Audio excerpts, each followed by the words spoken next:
Welcome back to Real Clear Radio Hour, brought to you by the Competitive Enterprise Institute. I'm your host, Bill Frezza.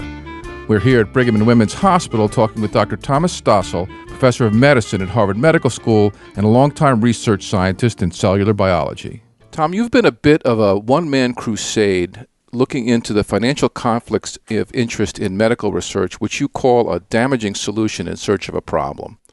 Tell us about that. Sure. First, I should say a little bit about myself. I think it would be useful to give you some context. So I was an English major in college, languages and literature, and when the dust settled, I said, who cares about this? And so I decided to go to medical school. Now I realize, of course, that those ideas were more important and they matter, but it took me many, many years to appreciate that. So I come to medical school, and for reasons having to do with my upbringing and the attitudes, this was in the late 60s, mid to late 60s, for random reasons, mainly because of the Vietnam War, I ended up in academia doing a lot of research. I'm a hematologist. My specialty is blood diseases. I've been doing that my whole career, which is very long, almost 50 years. I see patients every year, and that's important. It keeps me grounded. You know, you want to reform healthcare, try doing it. It's really, really hard. But I got mainly focused on this academic stuff, doing research. Surprisingly to myself, I was good at it, and I got a lot of recognition for it. And so for the first third of my career, I was your typical academic socialist. Living on grants, very happy with it? Totally living on grants. It's got harder and harder. One of the indications of my success is I've been continuously funded by the government. But I resented the fact that my colleagues in private practice and high-paying specialties, well, now here I'm doing God's work and I'm struggling and they're cashing in. I just didn't get it, that what they did was of more interest to more people and made more people happy than what I did.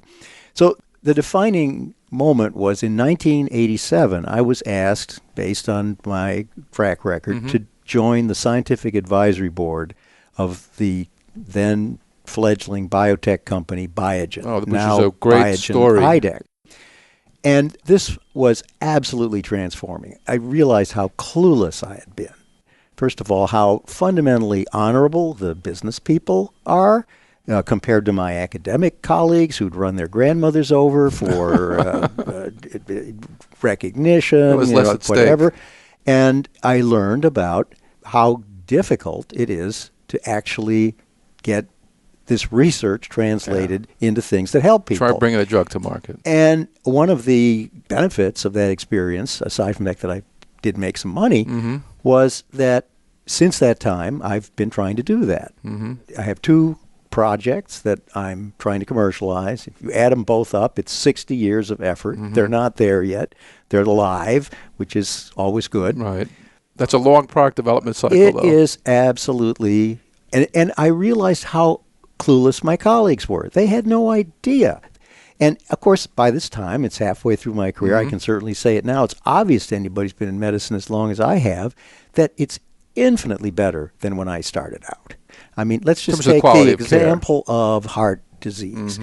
When I was an intern at the Mass General Hospital, 1967, if you had a heart attack, you were on my ward for a month. When my father needed an angioplasty in the 90s, he was in and out in a week.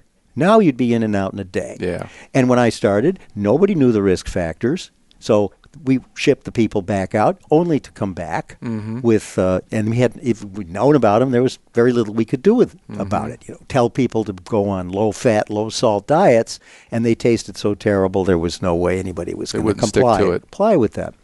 So infinitely better. And it's not just my impression, it's that we know that cardiovascular disease, the number one cause of death, it's down by 60%. That's huge.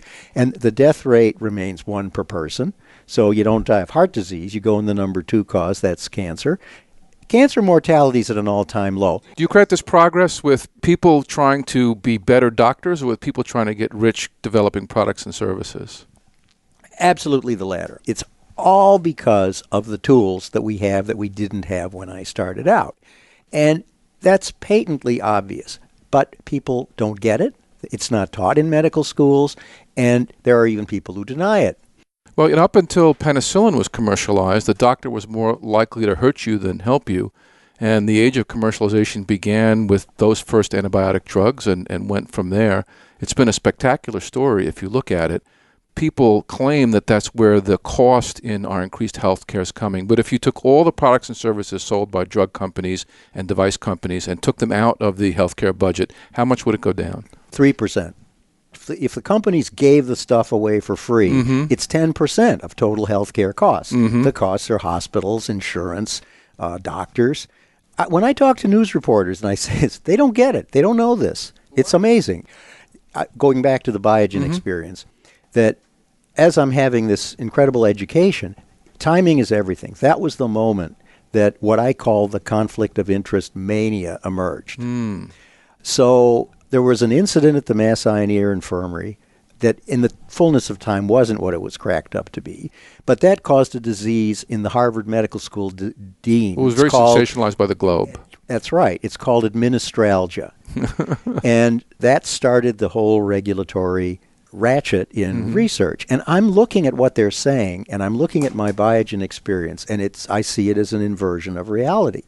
And the people who are saying it aren't doing it, don't understand it. And unfortunately, the people who were doing it, and this continues to be a problem, people who collaborate with the industry, and some people who have done very well, because the mania is so abusive, they hide. And what were they concerned about? The allegations are, first of all, that if you are paid, so the conflict of interest, I always put it in quotes when I show it on slides or talk about it, is because it's a very slippery and actually meaningless concept. The Bruins are going to play the Montreal Canadiens in the Stanley Cup semi-quarterfinals.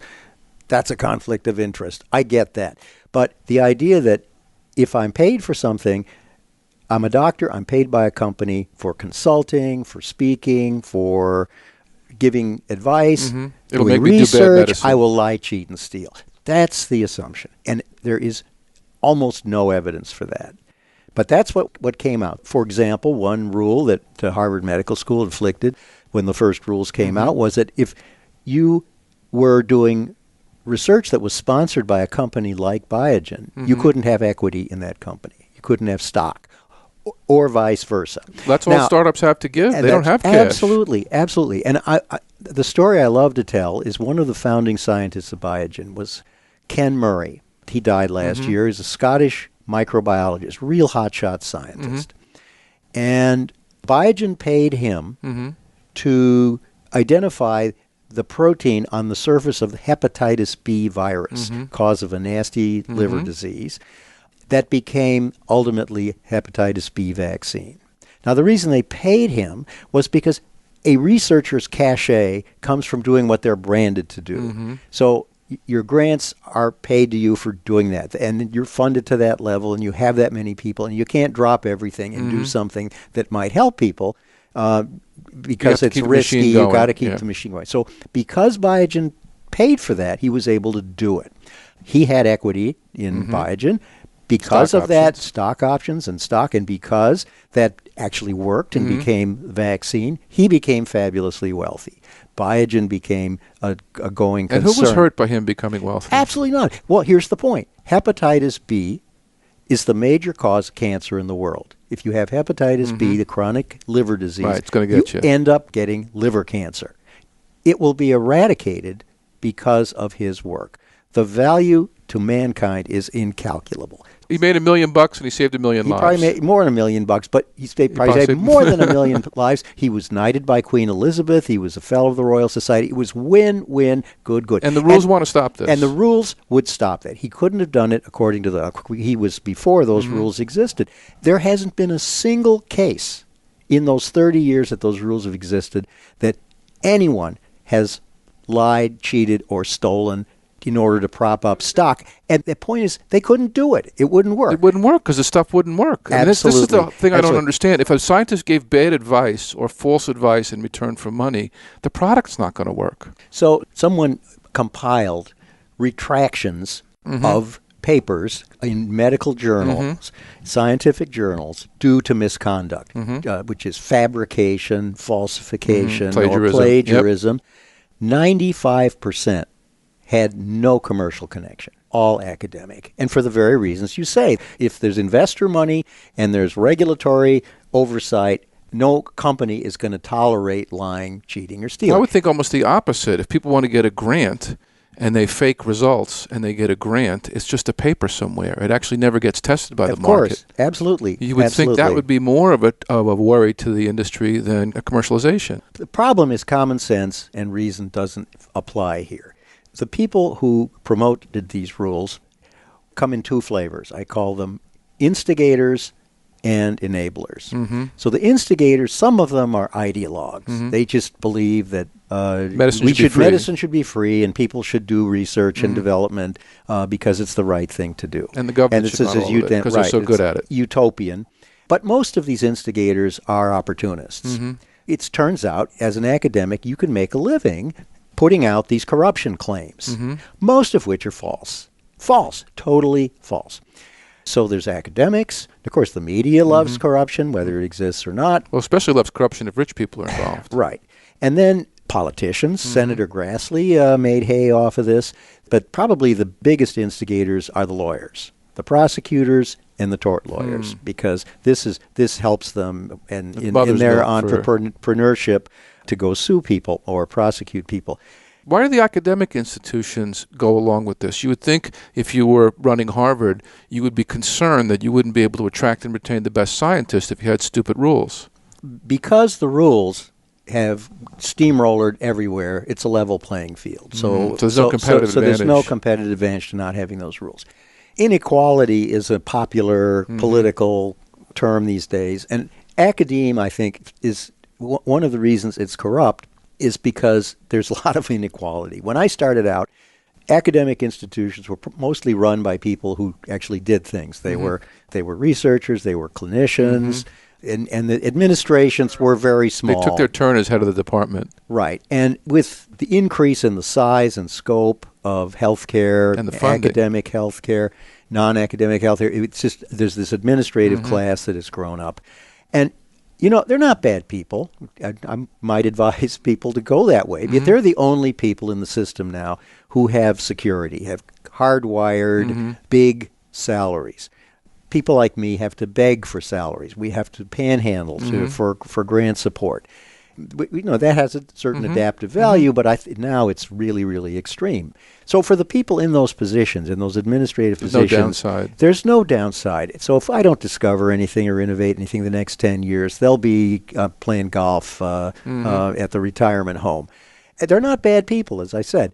It's just they're not going to lead the parade to do the right thing. They talk the talk. That's where I do part company with these enablers is, we must work with industry, but collaborate. But that's the but that kills you, because we must do it with transparency, with integrity, and then the instigators can come in and make anything look bad. And remember, one of the hallmarks of the conflict of interest mania that I put in quotes, let me come back to why I put it in quotes, because it's this framing bias. It's that it must be disclosed, managed, or eliminated.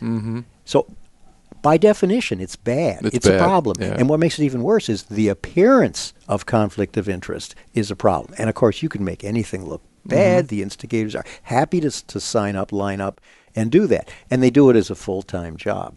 So it's a mania because it has no substance, but it's substantive. Do you think the conflict of interest rules in academic and clinical research are a result of what went on in pharmaceutical marketing, where there actually was a fair amount of activity going on in the pharmaceutical companies, paying doctors to go on junkets, trying to get them to write scripts for certain high-margin products?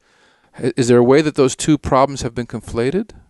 Yes, for sure. But let's go back to the history here. So I'm at Biogen. This outpouring of literature, books, stuff starts to come up. These rules start going into effect. They're mostly directed at research at the time. And that went on for about a decade. The medical bureaucracies, the guilds, the trade groups sort of got on the bandwagon.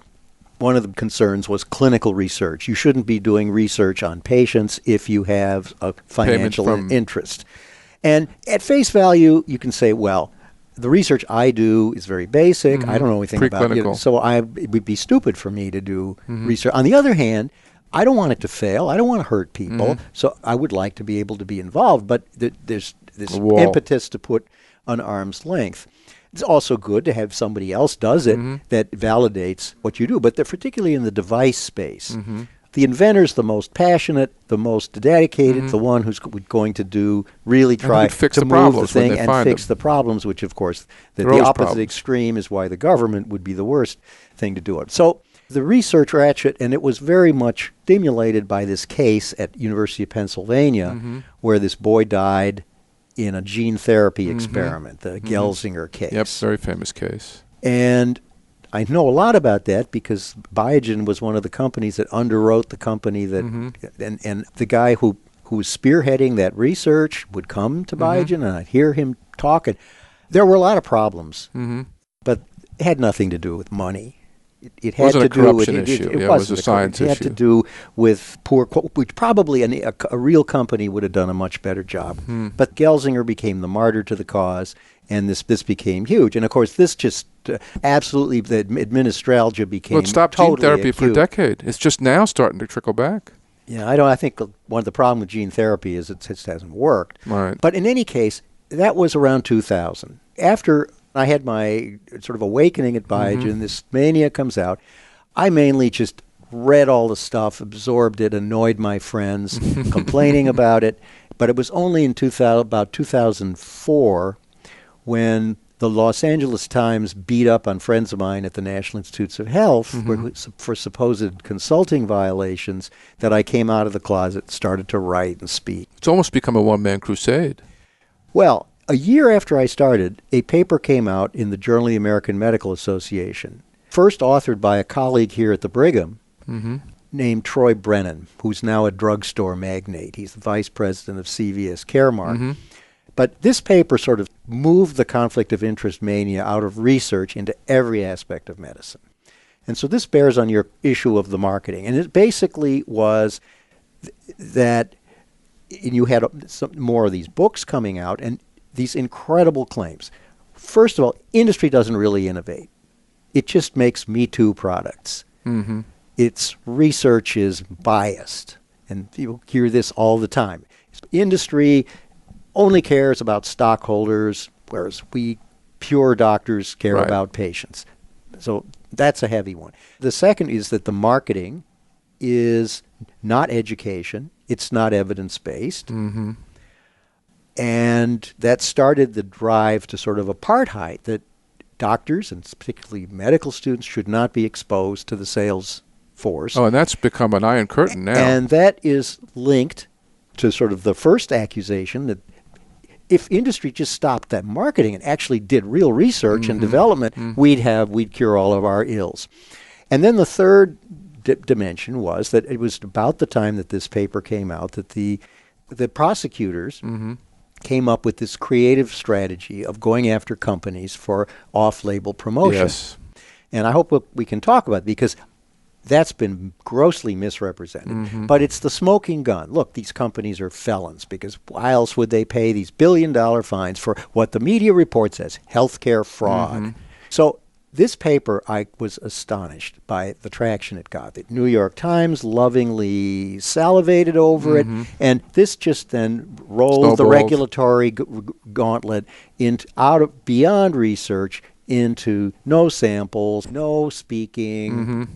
And you know, the business about the junkets, I don't see that our politicians or the president go coach class or where is it written that education in a monastery is better than education at a nice place where you can network and talk with colleagues. It's because of appearances. Appearances. But the point is that bribery, if it's bribery, it's illegal. Take people out and shoot them. But there's been very little. There's way more Medicare fraud where people are actually doing bad things than any solid evidence. But let's talk about these cases because it's related. Because the allegations in these settlements On the device side, it's kickbacks and bribery. Yep. On the drug side, it's off-label promotion. Which are two very different things. So let's start with the off-label promotion. So the 1963 Kefauver amendments to the FDA said, in order for a doctor to prescribe a drug, it has to be approved for something. But then the doctor can prescribe it for anything. Once it's approved and safe, the doctor can do as he judges with that drug. Right. That's the law. It doesn't even have to be safe. There's some drugs that aren't that safe, and we use them anyway because we do a risk-benefit calculation. But the company cannot promote the off-label use. There are some small exceptions.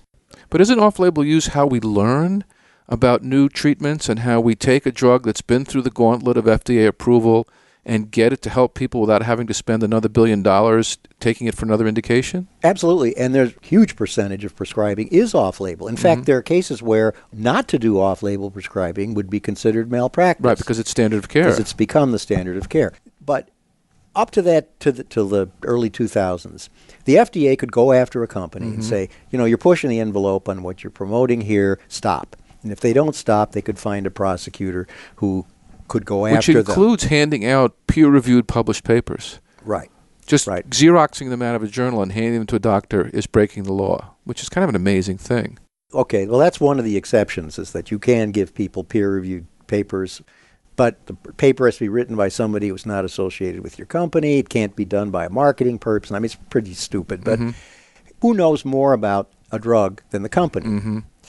But the point is that in 2004, a Boston prosecutor came up with this creative strategy of using the False Claims Act. Now, the False Claims Act goes back to the Civil War, and it was used to prosecute contractors who billed the government and didn't do the work. So in this case, it's the idea that, well, first of all, there are three differences between your standard prosecution and false claims prosecution. One is that if you can get a conviction, you get treble damages. So 3 times what the sales were.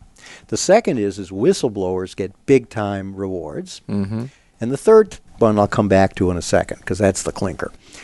All right, so in order to prove a false claims case, remember, it's not the company that's making the claim. It's the doctor who writes the prescription. So I, the prosecutor, have to prove that the company's voodoo marketing techniques made the doctor prescribe that prescription.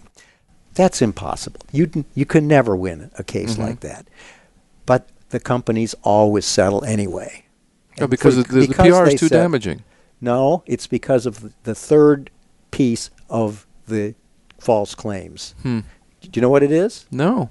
See, nobody knows what it is because the media never talks about it. It's called debarment. It means that Pfizer, Merck, GSK, whoever, cannot sell any of its products to the federal government. Oh, so it's a death Medicare, sentence. Medicaid, S-chip, VA. Nobody ever writes about that. That's right. It's an absolute death sentence. Absolute death sentence. Now, I should, at this point, I'm writing about it. I write about my articles. The one you cite that you read was before I was aware of this. I'm writing a book. But where I learned about it was in a book by Harvey Silverglate, civil liberties lawyer. Chapter 3 of his book, 3 Felonies a Day. I'm actually going to be interviewing him next week. All right. Well, he's read. I vetted my chapter on this. That called it the lawyer's ball with him, and he loved it. And up to that time, I thought the companies were doing these bad things, and it was only then that I realized. Now, the other piece of it is that makes this clear is that individuals, employees who get caught in this net. They don't care about debarment.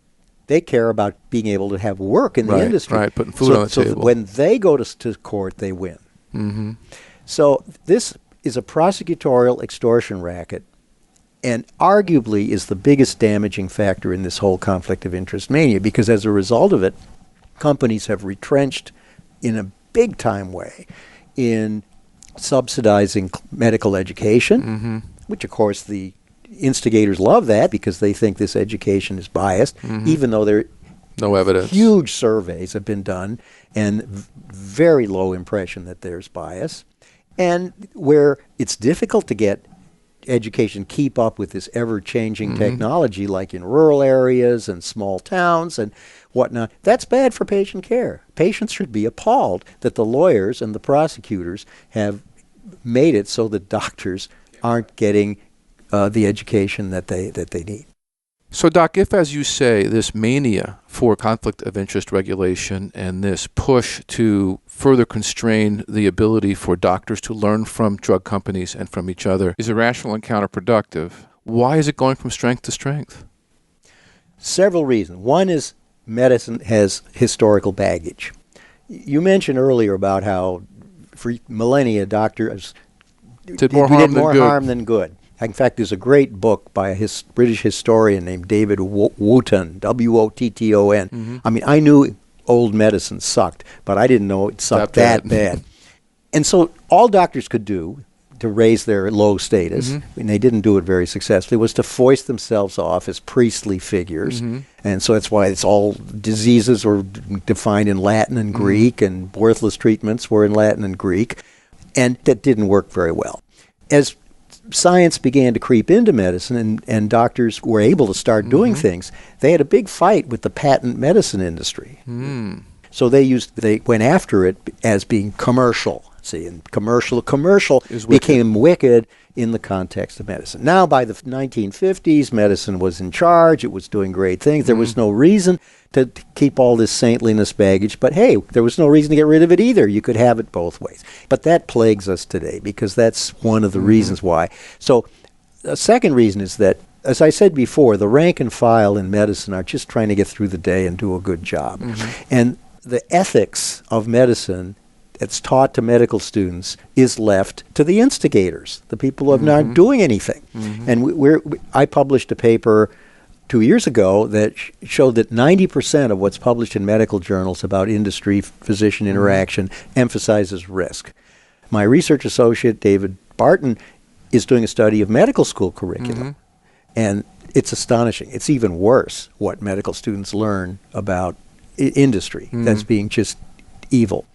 So that's one major problem. Now, I see the other problem as being laid at industry itself.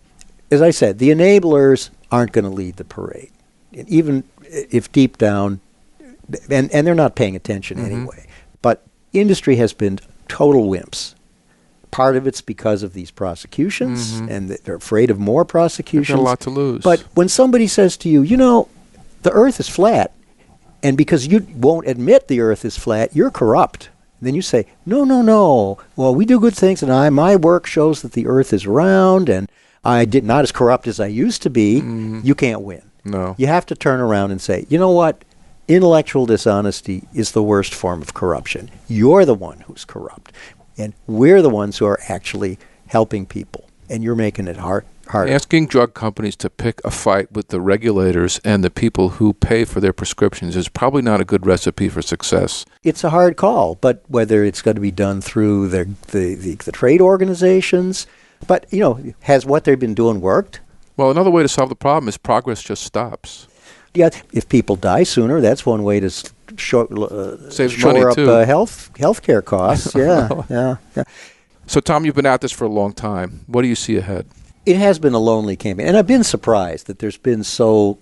I really thought people would say, finally, common sense and a breath of fresh air. And I've made some great friends. There are a few people. But another problem is those of us on our side of it have day jobs. That's another problem that industry hasn't been willing to support us. You never know. I think doing the right thing is never a bad thing. I'm an optimist. I'd like to think that I will get my research into the clinic, and I'd like to think that we'll come to a tipping point and someone will wake up and say, hey, yeah, we got to stop this. Tom, thanks for being on the show. Well, it's my pleasure. That wraps up our show for this week. You've been listening to Dr. Thomas Stossel, American Cancer Society Professor of Medicine at Harvard Medical School, here on Real Clear Radio Hour, brought to you by the Competitive Enterprise Institute. I'm your host, Bill Frezza. Look for us every Saturday at 10 a.m. and again at 6 here on Bloomberg, Boston. See you next week.